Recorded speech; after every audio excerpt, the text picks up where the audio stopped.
We have a number of common terms and thoughts here in the world that do not really tell the story they're supposed to tell.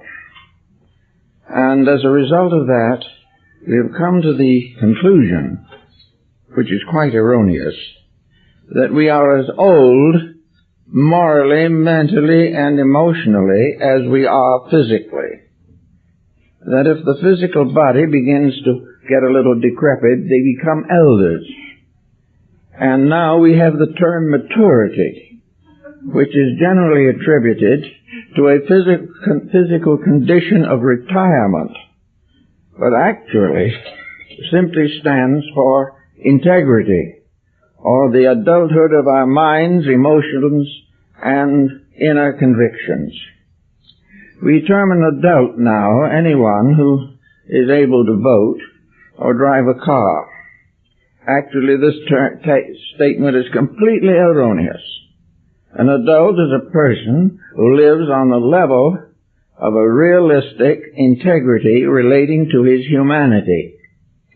We are human beings, and as human beings we are under universal law, and it is our reaction to universal law that determines the degree of adulthood that we have reached. An adult now is a person who is legally permitted to attend X pictures, who is legally entitled to be an alcoholic and to commit all kinds of misdemeanors which children are not allowed to have. So that today a great many younger people are waiting impatiently until they are old enough to commit a variety of delinquencies. Therefore, an adult to us mostly is a person who can do things that are not proper for a younger person to do, and perhaps are beyond the capacity of the elder person.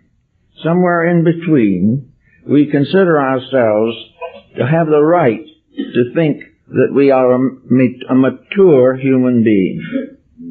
Actually, the term maturity as we use it now is a grand illusion. It has very little to do with value. It has very little to do with the levels upon which human beings function. You notice, of course, that mankind has a certain unique place in the physical environment in which we live. Human beings have the power to question, to ask, and for that matter, to rationalize their own existences. Animals do not do this.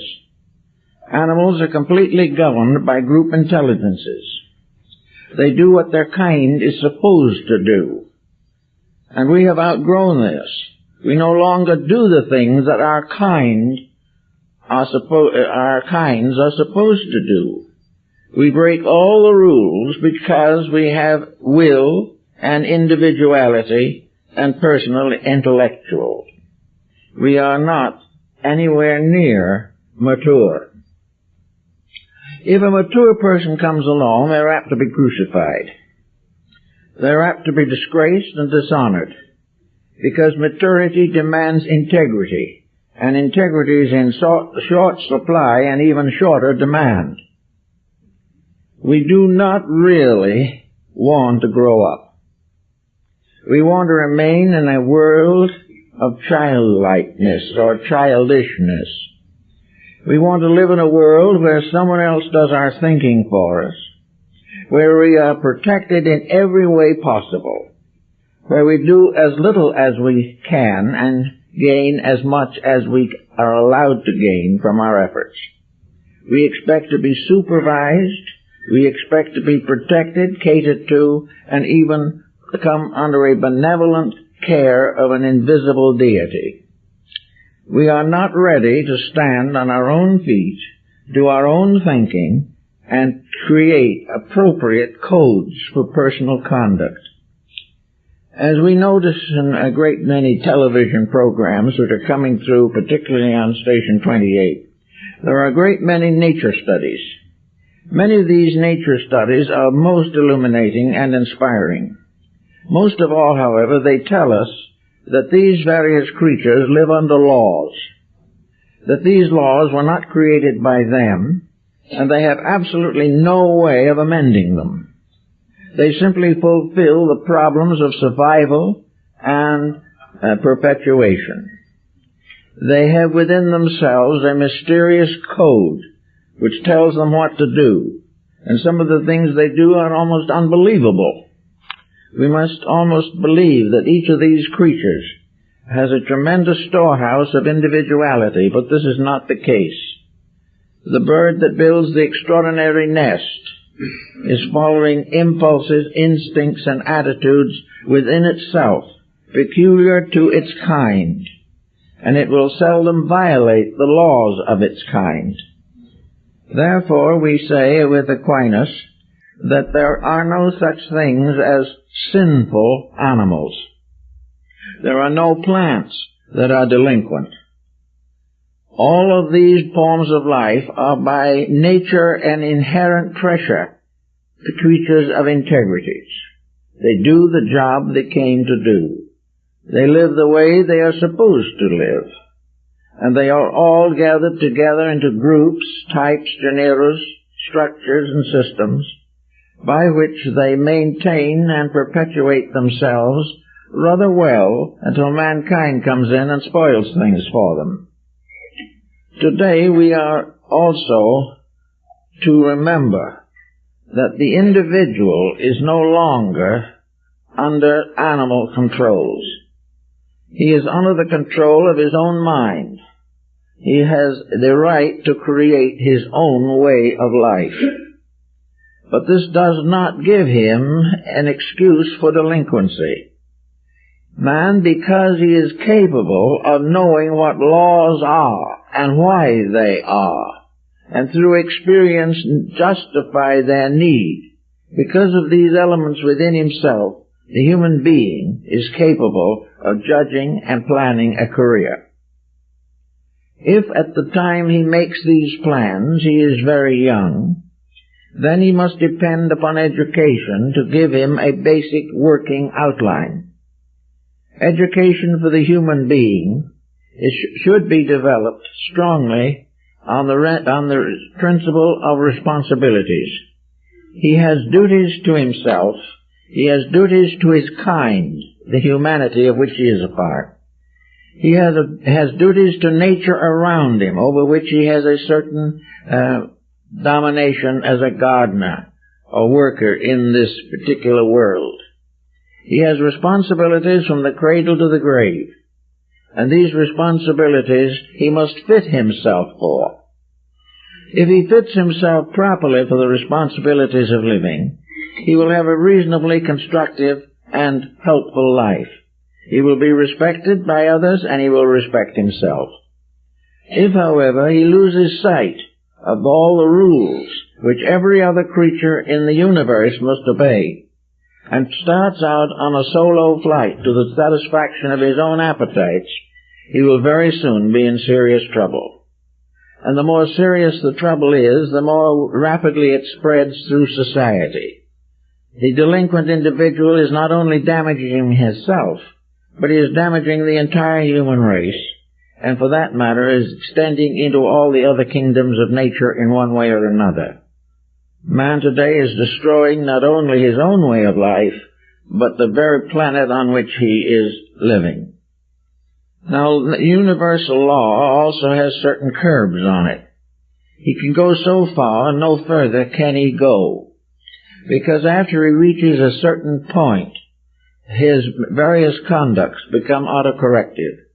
The individual either reaches a point where he understands and mends his ways, or continues as he was and vanishes from this sphere of activity. We see this around us today. We see it in practically every problem that confronts us. Somewhere along the line, man came to the erroneous conclusion that he could do as he pleases. This is simply not true. He must please to do that which is right. And we see this constantly in human relationships. We see it in the relationships of nations. We watch with very grave anxiety the results of human ambitions that have been allowed to become maniacal, that have become beyond control. All of these things come back to us in the problem of our own maturity. We start out in life comparatively innocent creatures, but let us not deceive ourselves. Within each innocent creature there are potentials. These potentials have to be developed. Life has to be built and unfolded in a reasonable manner. No two persons in the human kingdom are exactly alike. Each one has a personality. Each one has a degree of growth. Each one, however, possesses the power to estimate what he knows and what he does not know. He has the right to improve himself to a degree at least.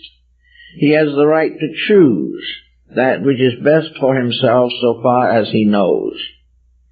This problem of the selectivity of living is not present in the animal kingdom.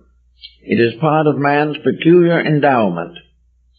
By this, the individual can say to himself, I will be a good businessman, I will be a doctor, a lawyer, I will be a worker, I will do that which my own innate capacities permit me to do.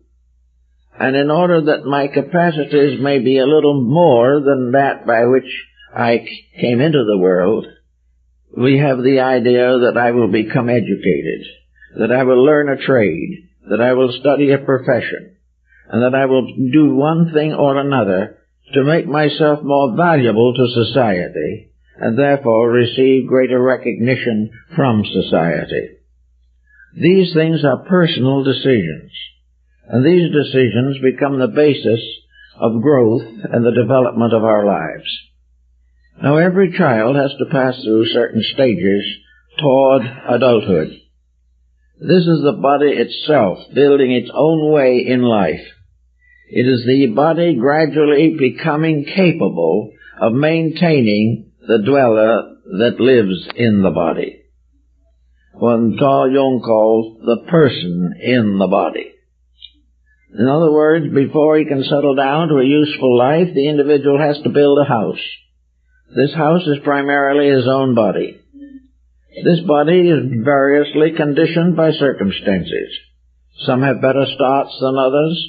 Some have more problems to face than others. But everyone in his own place must try in every way possible to build into life that which is most necessary to an adulthood of usefulness. To fail to do this is to become a failure in nature. And in all kingdoms except the human, failures do not survive long. With us they survive a little longer, apparently in a hope of redemption. Actually, the building up of a career and a body to sustain it, these are the labors of growth. These are the things we study for. These are the problems which we face in an effort to understand the world in which we live. Unfortunately, we are not being given the cooperation we need in most cases. Many families, the parents are completely self-interested, or perhaps very tyrannical and demand absolute equality for themselves, but nothing for the children. This type of thing does damage the young person. Broken homes, various inconsistencies of economics and social conditions, political upheavals, all of these things interfere with the natural growth of the individual. Strangely enough, the animal kingdoms and the plants also have problems. They are subject to all kinds of natural calamities. They are subject to earthquakes and droughts and tidal waves, cyclones. They are subject to many types of infestations and things of this nature. But the animal kingdom keeps quietly on its way, and it does not change its own conduct to make it easier to live under an unnatural condition. The animal knows only one condition, that in which it lives.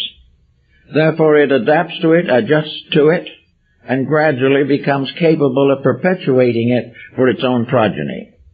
With the human being, confusion is a more common problem. The human being, with all of his neighbors and associates, constitutes a unit of individualism that is often dramatic and dangerous. The human being does as he pleases, not as he should. He does not worry or consider the effect of his conduct on other people. He feels that he is intended for certain ends, and these ends he will accomplish at all costs. His favorite ends are wealth, power, and fame.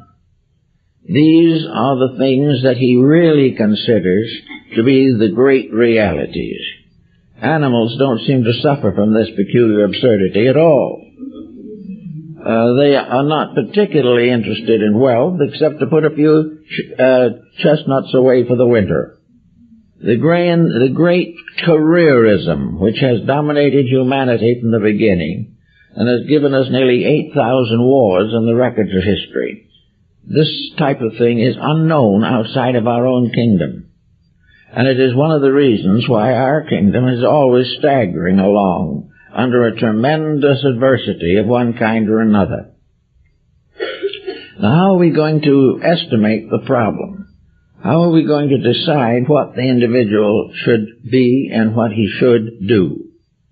Now, to try to face this problem is immediately to bring down upon one's head the wrath of his neighbors.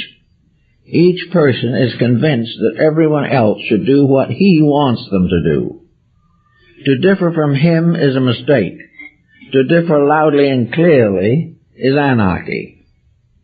Each person has a unique correctness in his own thinking. This correctness has nothing to do, actually, with the study of his own inner life.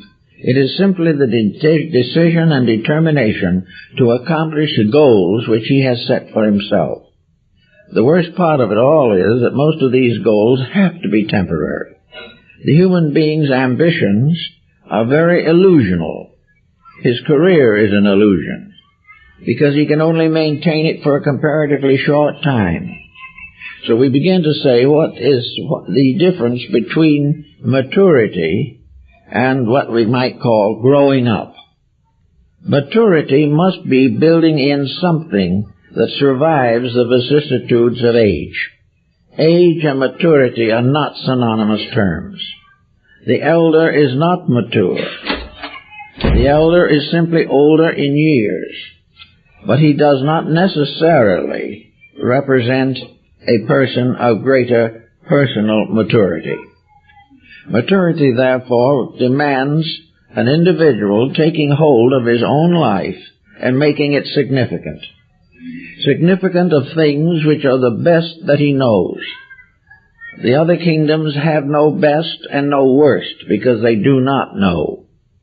Man, however, can create his own kind of life. He can create his own kind of civilization, his own kind of empire. He has the right gradually to change things according to his heart's desire. But while he is doing all this, he must realize that he is doing these things under a vast canopy of inevitables. The things that he does that he should not do will not succeed. The things that he neglects to do that he should do are the things that might have succeeded. Little by little, the human being is breaking away from the rulership of the laws of existence. He is breaking these laws largely for the gratification of ambition and appetite. And the more he does this and the more consistently he continues it, the more miserable he becomes. So I think Confucius, perhaps, and Lao Tzu and Mencius were very wise in certain things.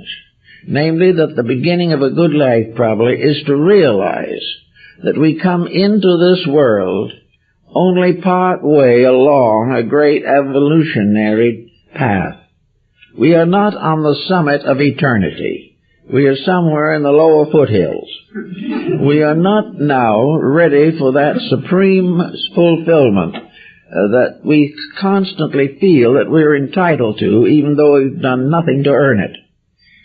We are not actually as wise as we think we are, and we are not as prepared for decisions as we believe we are. Most people are quite certain that they are being imposed upon by their doctor, their lawyer, and all these various professions that serve them. But they do not realize that they are imposing upon themselves, and that the very traits that they resent in others are in themselves also, and will be there until they're weeded out. We have to begin to think in terms of what the difference is between human beings and members of lower kingdoms. The members of lower kingdoms live within a universal protection, in which the fact that they are small children, in a sense, permits them to receive continual guidance from a power that is never able to fail because of its innate integrity. Therefore, all these lower kingdoms are small children who must gradually grow up through one degree after another of growth and unfoldment. But this growth and unfoldment is guarded and protected by laws which these creatures cannot break, and which they have no instinct to break. There is no particular ambition in an animal except to protect the small area which is its field of activity. It has to protect its own region, its own family, because in so doing he protects the continuation of his own particular lifeline. This problem of territory has been gradually unfolded in the case of humanity until the world becomes a territory and is at the disposal of anyone who can conquer it. Therefore, to us, territory is not to protect our own, but to fulfill our ambitions, aggravate our various emotions, and develop great financial resources. We take territory to enslave it. The animal takes no such attitude. He uses the natural resources as they are. He only sets aside for himself that which is sufficient for the needs of his own immediate brood. Thus there is a great difference in these points. Animals and birds and fish and flowers, trees, all have strange integrities because they are fulfilling the purpose for which they were fashioned. This brings us to the question that man alone tries to answer. What is the purpose for which we were created? Why are we here? What are we supposed to do? How are we supposed to span these years that make up our physical embodiment? We look around us and we hold something that should temper us but does not. And that is, of all creatures, we are the only ones that know we are impermanent. Other creatures have no realization of the future. They only have the case of survival until something destroys them. And in the animal kingdom, the very young and the very old have to pay the penalties of inevitables. But the human being has now developed an attitude that is quite different from this. He is also under the same laws. He cannot survive, but he is going to change what he does while he is here, and make it serve him to the fulfillment of every ambition and appetite that he can cause to arise within himself. Therefore, the human being is not trying to be mature. He is trying to be old enough to make mistakes. And with some exceptions, he does pretty well at it. He does make many, many mistakes. But the problem of trying to outgrow the mistakes is the problem of growing up. We have to gradually learn from the things that happen to us. We have to learn from experience, which the animal cannot do. He learns entirely by instinct, but not by conscious experience. With us, we have the right to perform a variety of actions measure the results, and create a pattern suitable for the extension of our own probabilities. We have the right to plan a future that will give us the greatest security, the greatest growth, the greatest unfoldment of our own internal potential, and enable us to make the greatest possible donation to the common good. Now, these are about all the things that are worthwhile doing. And yet these are not the things that the average person is doing. Now, this problem of responsibility does not interfere with personal happiness or well-being. Man is capable of being happy. It's very unlikely that animals have any great sense of unhappiness or happiness. Some of them probably have a contentment when they are able to have sufficient food and their little families and broods are in good order. Man, however, has a capacity not only to organize his life, but to be happy in many of the things that he can do. But he must also measure happiness. What does it take to make him happy? If happiness demands that he injures others, then he is in serious trouble. If happiness means that he must waste his own potential and lose health and mental and emotional integrities, then he is wrong. Happiness has to arise from order, from things being done correctly in their own way, purposes being fulfilled, and the individual rejoicing in his adherence to those principles which are sound and proper. So we have now this little difficulty that comes along in our affairs, the problem of trying to see what we can do to get some of these mistakes corrected before they become too dangerous. Now, there's hardly any person, for instance, today that doesn't realize the dangers of alcoholism. He knows these things. He also realizes that he reads in the papers now almost every day warnings against cigarette smoking. Now, animals don't have any such warnings because, of course, they don't do these things. But man, having done them and having the warning, makes a decision. If he decides that his own pleasure is more important than the warning, and the risks he takes are more than justified by the results of his own achievements, then he will probably keep on making these mistakes. And then one day, the axe falls. Something happens that he cannot any longer avoid or evade, and he discovers that he has wasted a life. Now, how can we assume a mature people to maintain institutions, organizations, procedures, policies, attitudes, and systems that they know are not right? There again, there has to be a compromise, because the person is firmly of the belief that what he is doing is affording him immediate comfort, immediate success, immediate happiness, and immediate personal satisfaction. Therefore, the immediate takes precedent over the eminent. That which is now is the only thing that becomes important. If he can be happy or think he is happy now, he has fulfilled life. No way can this be regarded as a symbol of maturity. The individual may be well along in years, maybe with white hair and a long beard, but if he is not thinking, if he is not working to do something of value to himself and others, he is not growing more mature. He is simply becoming gradually older and more infirm. And the most infirm person can be the one in 100% good health, but with nothing inside but a vast ignorance.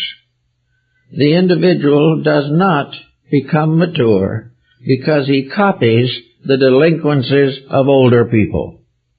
He is not developing any values if things which are not valuable amuse, entertain him, and to satisfy his life. This doesn't mean he has to go around with a long face, nor does he have to wander about in a state of constant overwhelmed responsibility. These are not the problems. But he must, to be truly happy, be useful, constructive, and enjoy as much good health as possible. The moment health begins to deteriorate, happiness vanishes also. And most people who have achieved certain physical success, if health fails, find that they are very, very poor. So it becomes necessary for each person to prepare a concept of maturity. Well, we can say for one thing that maturity is the ability to live one's life constructively. It is the right to be right. It is the right to do those things which are the greatest good to all concerned. Maturity is thoughtfulness, discrimination, integrity. Maturity is to outgrow the fallacies of life and correct the improprieties of life. Maturity is the person using his inner potential for the greater good of all concerned. Maturity must be the release of internal constructive potential. Without this, the body is a hindrance and a pain. The body is useful only because it enables us to do the things that the mind and emotions feel that we should do. And if the mind and emotions are immature, the body will soon show signs of deterioration through dissipation. So we have to try to find out now what constitutes a good mature person. Well, I think we find maturity in many of the great teachers of the world. I think we find maturity in Confucius, who was one of the first to declare the values of life as far as the Eastern world is concerned. Confucius makes it very simple, very direct, that we are all here to help each other. And maturity is to achieve a distinguished reputation for collective contribution to good. A mature family is one in which the principles are clearly enunciated. A mature family is where the parents respect each other and the children respect the parents. A mature family is one in which there is religion, dedication to principles, and most of all, a keeping of all those rules and commandments by which society remains secure. The good family, the mature family, will never contribute to delinquency, nor contribute to crime. Of course, according to Confucius, the formalities, the proprieties, were the basis of maturity. Maturity is an expression of gratitude. It is the individual meeting his personal responsibilities not because he has to, but because he recognizes that they are right. Maturity is the person contributing to the needs of others whenever necessary. And also maturity is the inner conviction which enables a person to sacrifice his own life, if necessary, for the security of something more important. Maturity, therefore, is a grown-up person. And the way you can tell them, usually, is not because they walk around like the Chinese Manchus in high boots. The proof of it is their relationships with life. What they do, what they think, what they say, what they believe. Maturity is therefore many things.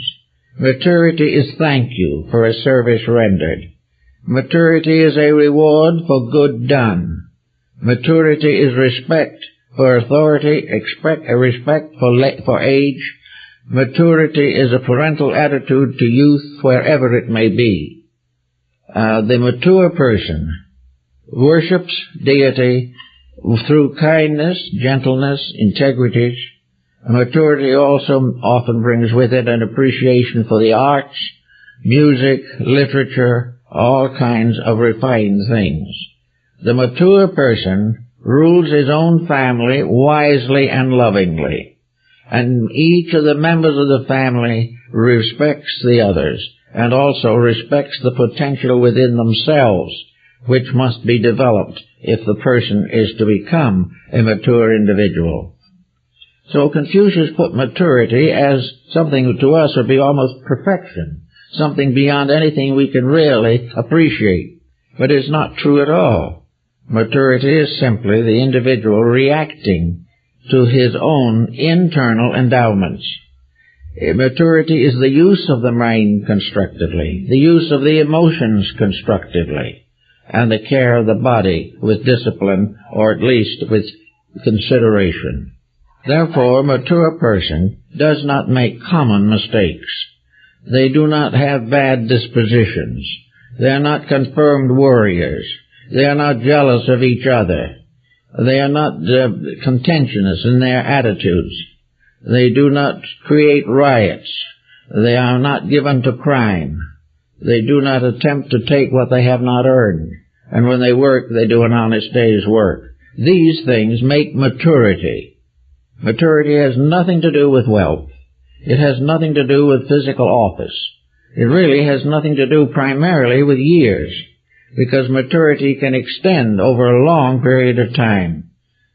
Maturity does not necessarily fade out with age either. The individual who is basically mature, who has not merely blocked his mistakes, but has outgrown them, will even in the closing years of life have the gentility, the thoughtfulness, the kindness, and the sincerity appropriate to his internal achievements. Now, somewhere in this pattern of things, we have the archetype of the human being. And nearly all philosophies and religions have worked on this archetype in one way or another to try to see how it can be turned in the direction most necessary. One of the things that helped a lot in the old days was religion. Religion in old times was a little bit more like the instinct of the animal. Primitive religions were things that were held by a kind of internal recognition. Early religions were never justified by argument and never sustained by elaborate philosophical speculations. Most primitive religions were simply natural human reactions to problems. The need for certain basic values and integrities. There was a certain loyalty in primitive religion. There was a certain natural defense of the clan or the brood family. The protection of the weak, and kindness to the old, and patience with the young. These were natural attributes which were gradually theologized, but which were well established before theologies came into existence. And by degrees religion changes. Integrities within the individual alter his theological acceptances. He is no longer willing to take certain beliefs that are inconsistent with the higher integrity of himself. If he has really come to realize that he can love all human beings for the good that is in them, he can no longer belong to a faith that damns half of them. He can no longer be part of something which is unworthy of his own natural internal growth. Thus, religion is censored by the maturity of the individual, by experiences and by integrities, also by observation and tradition. Another value, as what Bacon points out in this matter, is to understand or study the history of the human race. We make a mistake to assume that we have outgrown humanity, that we are now on a high pinnacle of achievement. We are not an outgrowing humanity at the moment. We are one that stands puzzled and uncertain. At crossroads, we do not know which way to turn. Therefore, it is advisable for every person to have a fair understanding of the values which have sustained humanity from the beginning. As we become more aware of how the best have lived, we can gain something about what is the best way to live. And we can do this by study, by contemplation. We can do this by studying in philosophy, in religion, in science, and in all forms of thoughtfulness, so that we have discrimination, that we can take our own partly developed faculties and advance them by study of the common good and all that has gone before. We do not have to start again with the most primitive levels of ethics or morality. We can gain these knowledges from the experiences of our forebears. We gain them from histories, biographies, even a great deal of poetry and legendary can contribute. we gradually come to the point where we are now. We come to the point where we can no longer simply accept the past. We have to do something about it. It's true, of course, that we may have stopped growing long before we caught up the best of the past. But we have done this and that and what we could, and have come to a point of certain decisions within ourselves. We certainly must finally come to the decision that certain things fail inevitably, and other things succeed, even though it takes longer to bring this success about. Having decided a little bit about this problem of integrities, we can consider, for instance, the religious life of our present time. Every day there's someone comes along with a new revelation of one kind or another. We don't know what to do about it. We have no way of judging whether these people are correct or not. We do not know whether this book is the greatest thing in the modern world or whether it is someone's aberration. We have no way of knowing unless we have a pattern of integrities inside ourselves. If we start on the assumption that we believe everything we hear, we will soon be in trouble. If we reject everything we hear, we may also be in trouble. But without discrimination of our own, we are always in trouble. So where we come to a decision, and we get people every day practically who will phone in or write in and say they have a new volume that's just out that is simply wonderful, and what do we think of it? Well, in the first place, how can we say what we think of it? We haven't read it, probably. But in any event, the point is, they shouldn't be phoning in. If they don't know whether it is good or not, there is something lacking in those instincts which even animals have. The recognition of realities.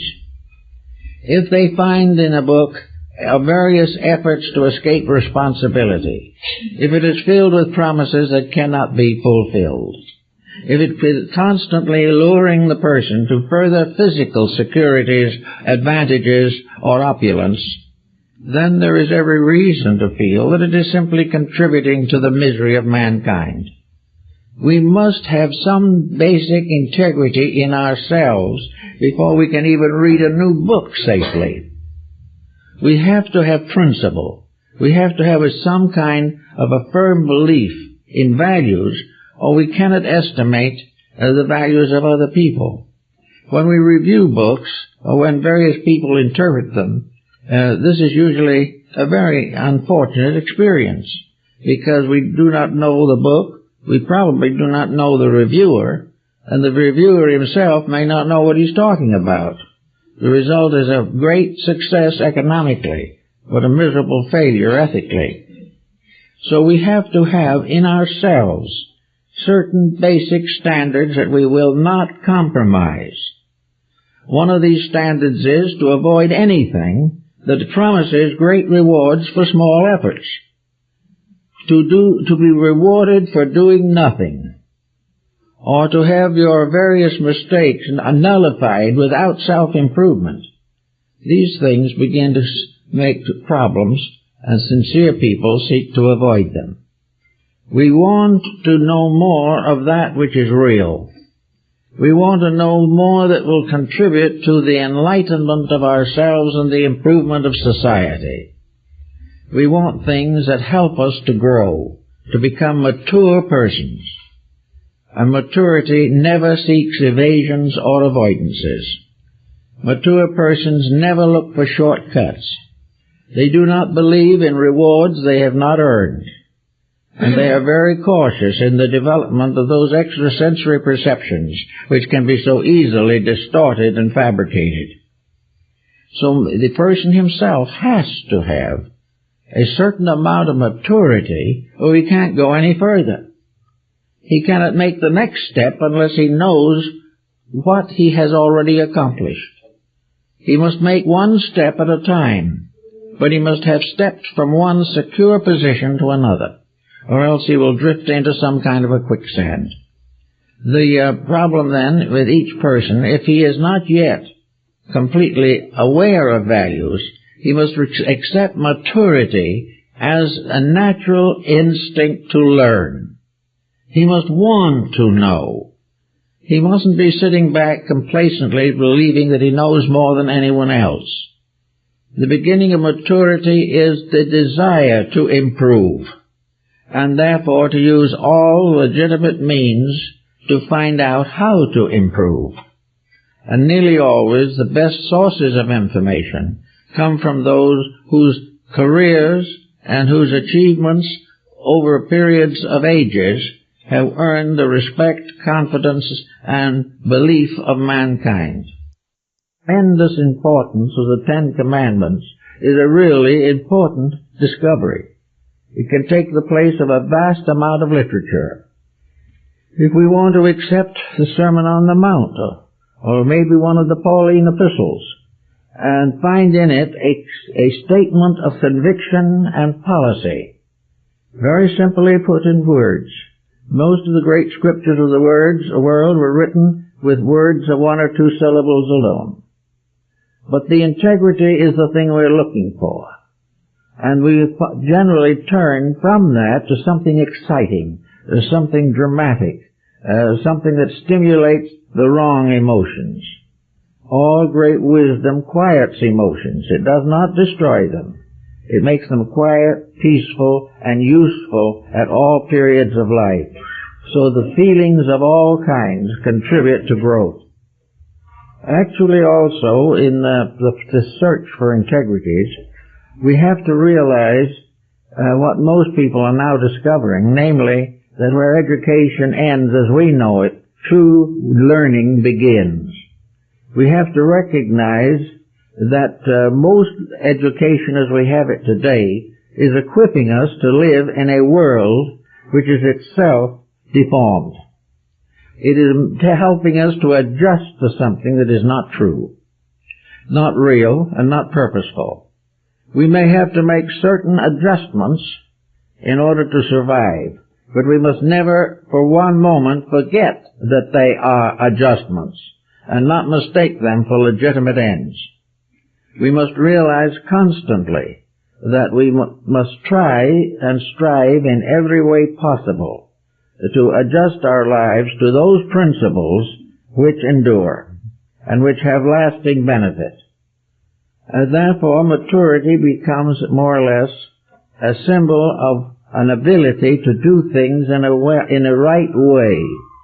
The mature person is companionable, peaceful, helpful, cooperative, inspiring, and hard-working. The mature person is not deceived by false values, is not a fame hunter, is not willing to settle down and rejoice in a vast fortune of money, which he does not know what to do with, and will either properly give away, spend, lose, or leave behind. All these false values have to be cleared up. In society today, for example, the world is gradually coming up towards the 5th and 6th billion human beings. This means that little by little humanity must learn to live with itself.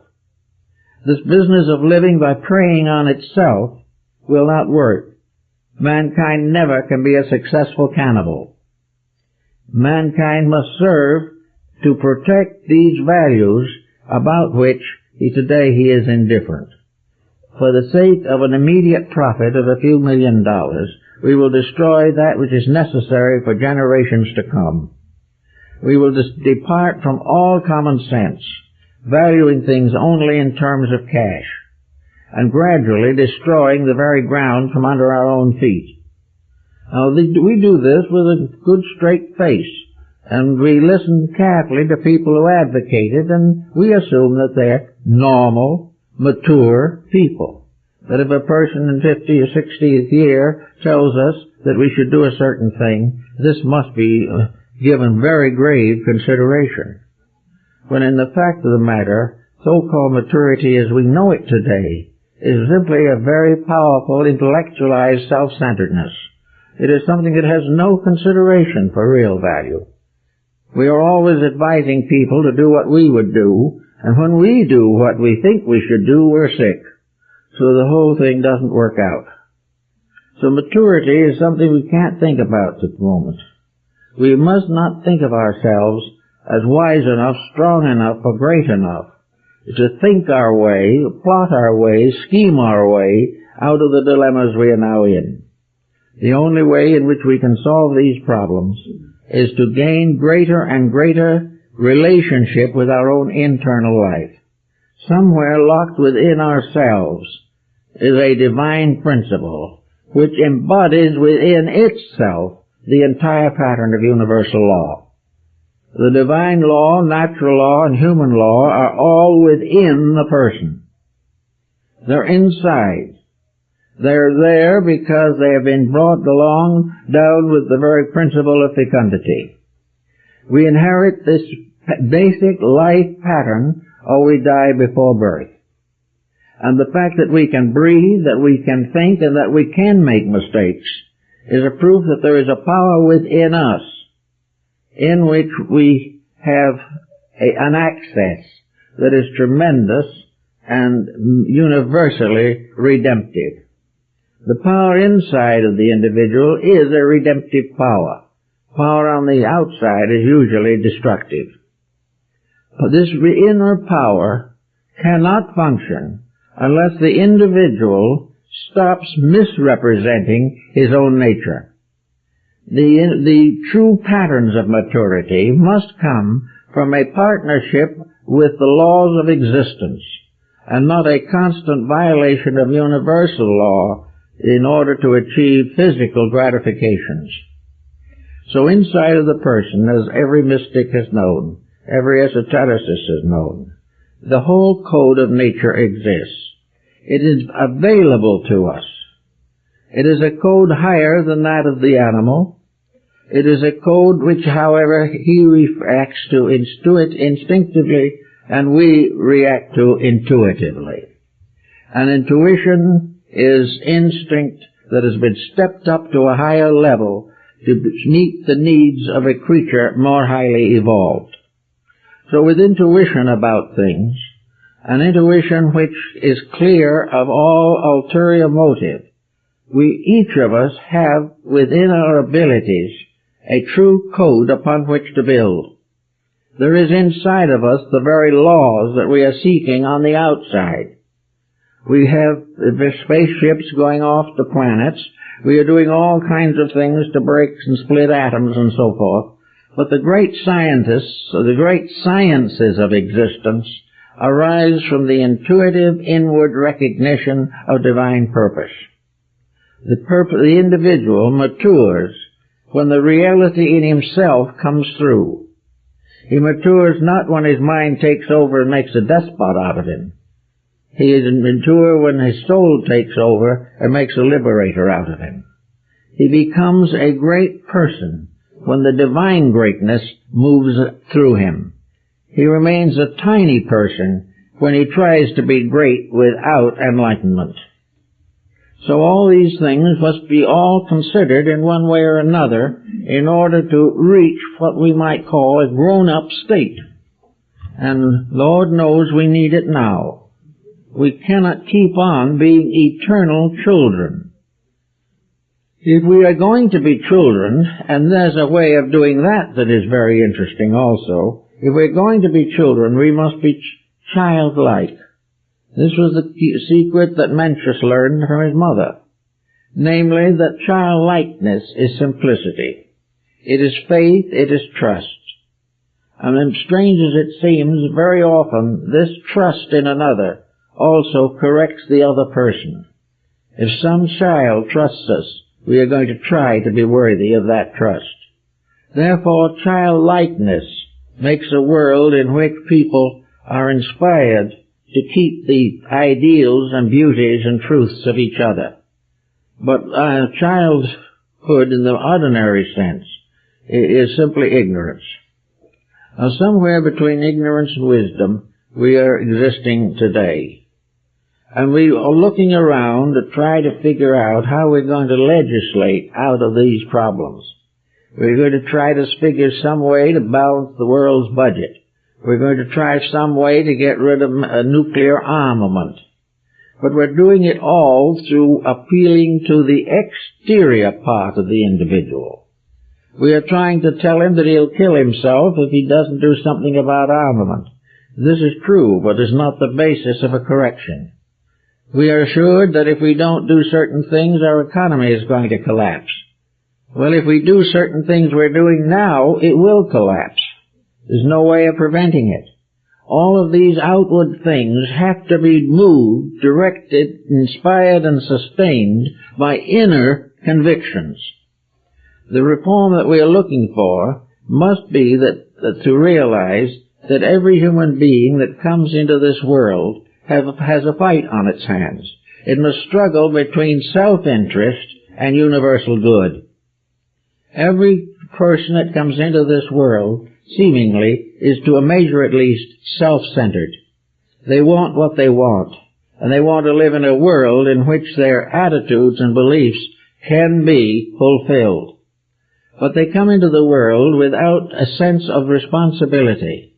They do not realize that they cannot do certain things without endangering their own survival. Animals don't know this, because actually, except for man, their survival is not endangered in their natural state.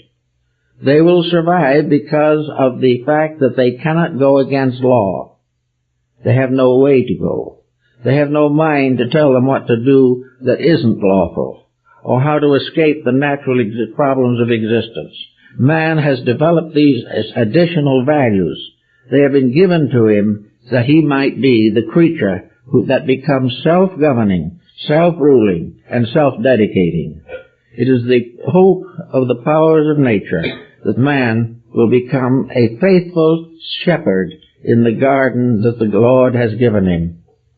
That man will become an instrument for the fulfillment of the divine plan in nature, and that he will become the Lord over all animals and creatures, over planets and worlds, but in this rulership will be forever obedient and completely dedicated to the divine purpose. This type of thing we have to work with some way at this time. I think we shall have to get over the idea that we're going to be able to vote these things into existence. Individuals who have never made any effort to change their own nature are voting to have governments change theirs. And yet when someone comes along that might do it, that will interfere with selfishness, they will turn on him. There is no way in which you can correct a human being successfully from the outside.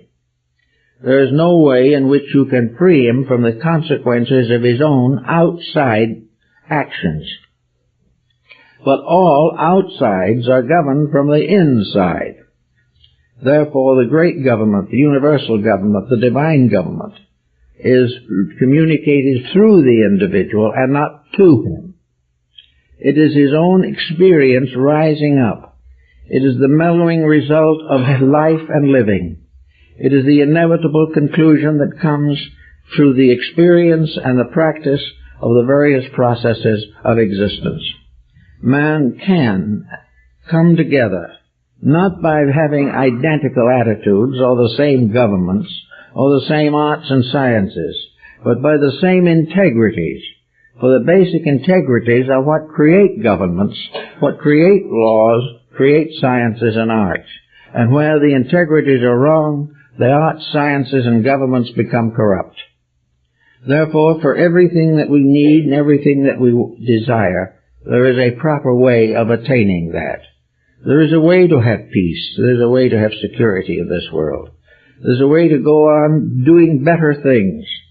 But the result we seek has to come from inside ourselves.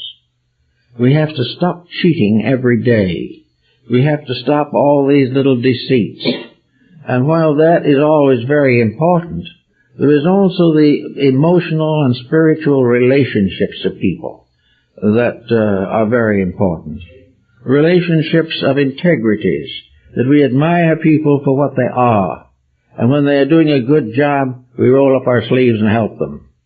All of the cooperating emergencies that arise can be handled by thoughtful people.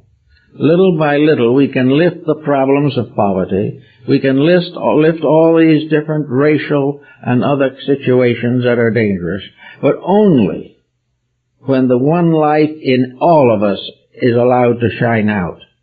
We are one life, and why everything we do should be divided so that this life is forever turning on itself in destruction and anger. This is something that human beings themselves must face. Now, education helps, but there's something else beside that. We have to find some way of getting at this internal. For it is this internal which, releasing itself or being released, brings with it maturity. There is no maturity until the best in us governs the rest of us. Until that day, we are perpetual adolescents. There is no way in which we can solve any problem unless we can be higher in our values than the problem. We must be better than the need, or we cannot solve it. We must see more clearly, or we cannot cover and uncover the obstructions of life. So we have to work constantly as persons. And how do we do this? Well, one of the things that's doing it is the gradual desperation that is arising in ourselves. We are losing every day faith in the power of external things to solve our problems. We are no longer aware of the probability that a group of people anywhere can take care of the troubles that we're in. It becomes obvious that these troubles arise in ourselves. Crime arises not in society, it arises in persons. Now, many of these persons do not recognize crime. They do not know that they are criminals. They only know that they are hating something, not believing something, or trying to get something dishonestly. They believe in violence, they believe in accumulation without principle. As long as this continues, we will punish them, imprison them, fine them, ostracize them, but nothing will change. The change has to come inside of them just as it has to come inside of us. And when things get so bad that nature can't handle it any other way, these decisions are forced upon us. They are forced by circumstances that we cannot resist. They bring us solutions through a solution only. It must be right. It must be done correctly. And little by little, the individual comes to the inevitable conclusion that it is better to be right and happy than wrong and miserable. And we have only the one choice to make. So in the problem of maturity, I would like to kind of think that the divine in us is something that is so stupendous, so complete, so irrefutable, that if we can just accept it. And how do we come to accept it?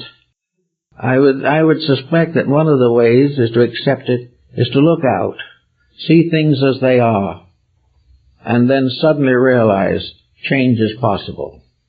The change is possible, then the first step is to correct our own faults. When we see someone else unpleasant or unhappy, we can ask ourselves, how do we feel? When we find someone is unkind, are we strong enough not to return that unkindness? Are we strong enough to keep the simple commandments of Jesus? Are we strong enough to return good for evil? Are we able to do those things which constitute forgiveness or for the regeneration of our own attitudes? As we become merciful, so we shall have mercy. And when we put our own lives in order, we will begin to be more aware of the divine order. And little by little, the small leaven in the loaf can bring the whole thing to pass. But to be better than we are, we must know that we need to be better. We cannot go along carelessly and indifferently, doing what we've always done, and wait for paradise. It won't come. But if we can look at each day and see that it's a little better than the former day, it will do a great deal of good. I like the Pythagorean discipline on this. It seems to me that it is very adequate. And that is, at the end of the day, look back and figure out what kind of a day you had. Think of the things you have done that were good. Think of the things that you have done that were not good. Did you answer the phone call when someone was in trouble? Did you say the kind word? Did you forgive somebody an oversight? Did you lose the tendency to aggravation or difficulty? Did you become capable of standing interruption without irritation?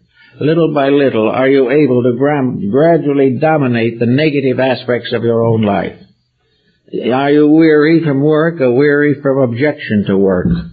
Are you tired from the things you do or tired from the attitudes you have about them? Work on these things every day with the Pythagorean system and see if at the end of a week or 2 weeks you can look back at certain corrections you have made. Try to think in each day how it should have been done if you did not do it that way. If you were able to rise above the situation, then you're entitled to a little compliment for yourself. If you fell below the norm, then you should reprove yourself and keep on striving to maintain an internal equilibrium. To be at peace with self is to allow the divine to come through. When we are in its way, when our own opinions come first and universal law gets in the best it can, we'll have troubles. But if we are still, we will know what is right. Be still and know that I am God. Be still and recognize that from within, if we are unselfish and do not have prejudices or conceits, we will be told what to do next, and it will be right. And it will usually be a little difficult, but it will be rewarded by a permanent improvement of life and character. We have to recognize that while we are under the government of states and nations, the final government is heaven. We are all children of one divine order. We are all parts of one vast hierarchy or vast race that inhabits space. We are also one people on this little planet. And the largest part of our job is to finally become one happy family here. If we become capable of living together at peace on this earth, we will have had a spiritual achievement, and the people of the day, when peace is among us all, will be able to say that they are mature. Maturity is definitely the ability to face problems without distress, to face situations with kindness and loving thoughtfulness, to overcome all prejudices, to leave behind all contentions, and to realize that we just have a few years here into which to grow, and we cannot afford to waste time doing something else. We've got to get to the work that we were intended to do, and if we do that, then we'll have something to be proud of, and we will have the ability to meet the face the future wisely. Until those times come, we have to keep on recognizing that we're children. And worse than that, we're juvenile delinquents. We are doing the things we shouldn't do and trying to glorify them. We are building monuments to the wrong people. We are creating great systems of ambition. We are jealous of things that we should be ashamed of. We believe in values that do not exist. And we are willing to compromise our place in the universal plan to try to improve a situation here that's going to be only a few years at best. Man is also the only creature that we know that knows he isn't permanently here. Animals don't know that. This is probably one of the reasons why they get along better. They are not aware of this. They have no concept of time as we know it. They have life, and then there is the absence of it. And in the jungle, in a moment, death takes away the life of the animal. They have life as long as they can defend it. But when they can no longer defend it, they vanish.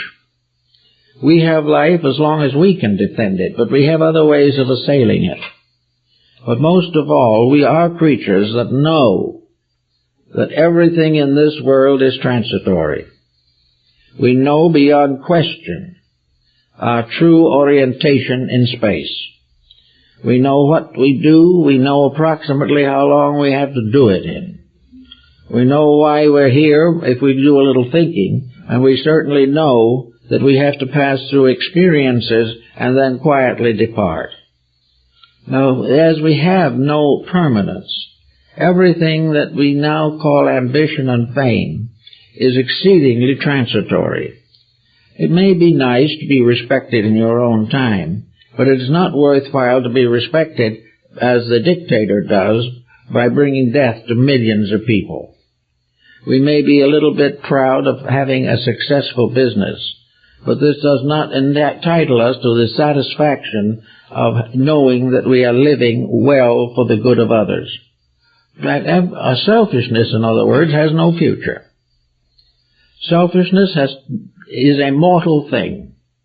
Every possession we have is going to leave us. If we possess people, they are going to leave. If we possess things, they will either be taken away or disintegrate of themselves. If we build great careers, we have 15, 20 years of leadership and then obsolescence. We are in the same condition as the Hoover vacuum machine and the bristles for a carpet cleaner. It wears until it wears out, and then we have to get another one. Everything that we have is perishable, except that which is the source of ourselves. Down inside of the thing that we know as ourselves is something that is not transitory. It is the life that has descended. It didn't begin with us. It has always been. It's the light of the sun. It's the light of the stars and of space. It is the energy that thrills the atoms. It is one indivisible, eternal life. The service of that life is the only thing that is important. And we owe that life everything that we are. And it owes us nothing unless we earn it. Life, therefore, has placed us in the presence of an eternal problem, in order that we may master that problem, that we shall become worthy of the heritage, that we shall become good and faithful servants of the divine plan of things. We cannot be good servants if we are ignorant, and we cannot be part of a great divine plan unless we are able to understand it and cooperate with it. We do not ask to understand it all. All we can do is the best we can and offer ourselves cheerfully and unselfishly to the advancements of purposes beyond human understanding. But the whole theory upon which modern man moves, this temporariness, this thing that comes and goes, this fact that the ambitions all come to nothing. Why in the world have we been able to continue this age after age and never realize the facts? I think probably the answer is we haven't dared to think about the facts, and while we're alive we're going to make the best of it. But this isn't true. We're not even making the best of it while we're here. But that way of life, which is going to be eternally valuable, is that way of life which is valuable now if we can cultivate it. The best in us now is the part that is going to serve us forever. We're going out in places where there will not be any cocaine or morphine. We do not have any right to assume that making a fortune out of making other people sick and destroying them is a career.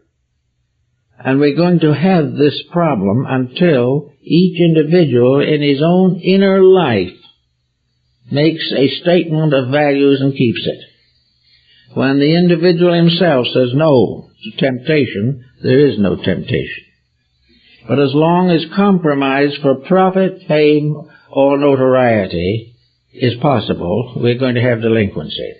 As long as dissipation is happiness, true happiness is frustrated. So I think we must think of maturity now as outgrowing the smallness of our own life, outgrowing all the childish mistakes that we now regard as careers, and gradually come to realize our eternal citizenship. And that in that eternal citizenship we are somewhere between here and there. We are much more than we were. We must become more than we are. And by growing in spirit and in truth and in love and in understanding, we are gradually going to accomplish the purpose.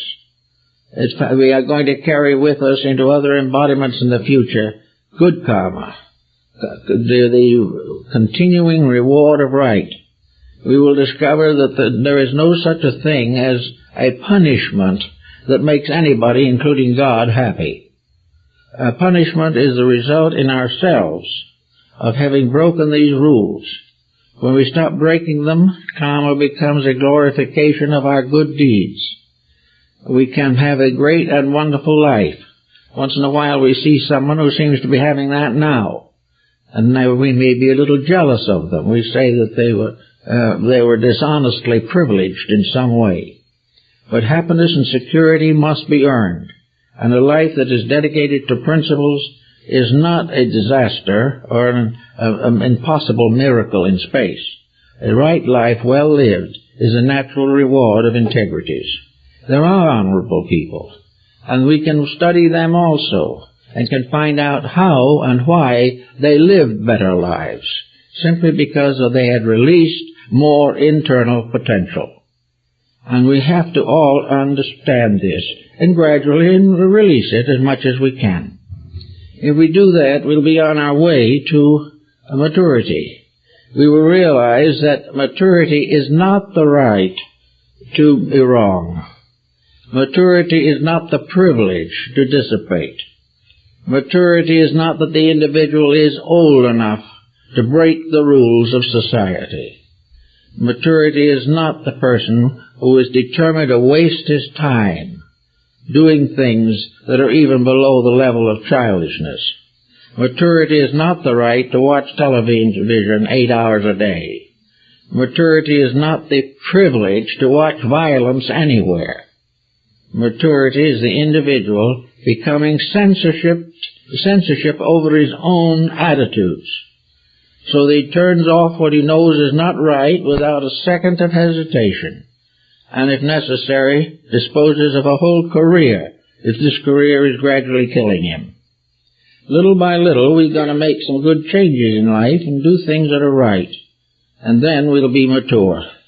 Instead of that, it's simply perpetual adolescence.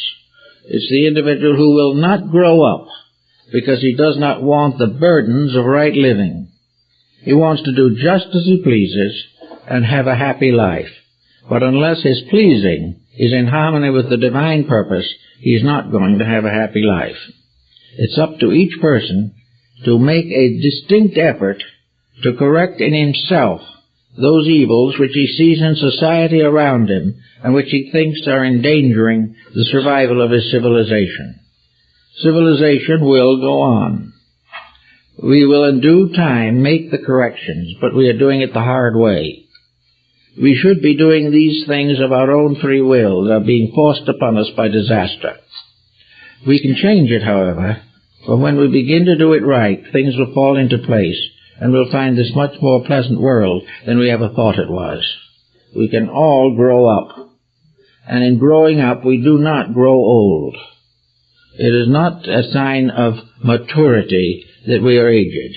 The most active, wonderful, and resilient people in the world are those who have maybe reached considerable age, and yet are still living, thinking, dreaming, hoping, building. And when the time comes to go, as one of them said, this is the experience I've been waiting for. This is the only thing that is left necessary to me to prove the eternity of the plan. Whatever we go to, as Socrates said, we go to silence or we go to instruction. And whichever it is, we are content. But we have to earn the right to live well here and to die with a good hope. Until we do these adjustments and think these things through, we have no right to regard ourselves as grown up. We are just more or less prodigies, infants with prodigious minds in some direction, but very short on integrities.